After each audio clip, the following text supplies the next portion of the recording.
I think for us what this house is a place that not only fills our soul, but it's a place that captures our soul.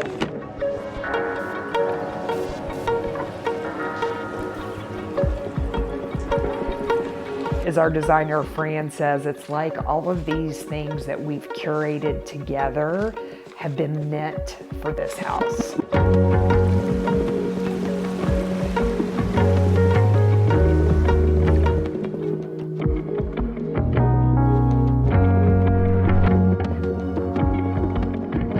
So really what made this work, Alexa and Heather were both Sotheby's realtors, and I'm not sure if that had not been the scenario, I'm not sure we would have been able to make this transaction happen. But Alexa, the listing agent, was one day looking through paperwork in the basement for some original deeds, and she found original house plans, and she opened them up.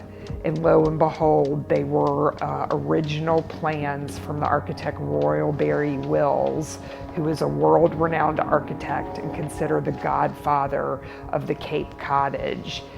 And she didn't know it, Heather didn't know it. It wasn't listed as a Royal Barry Wills house. And for us, that was just a cherry on top of the sundae, because we couldn't believe we were going to have the opportunity to preserve a house with incredible architectural importance and integrity. And so for us, any work that we've done and will continue to do will be all about honoring and preserving the work of Royal Barry Wills.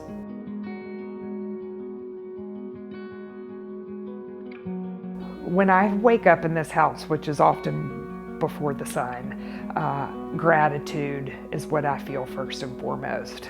Gratitude that we live in Maine, gratitude that Heather was able to get us this house, gratitude that we have a house full of warmth and love. I literally sit in this room and watch the sun come up in the water, and as Grace gets so frustrated because I say this all the time, my mantra is, I cannot believe we live here. I say it over and over. We've worked really hard, but we've been blessed beyond measure that this is the state and the town and the house that we get to call home.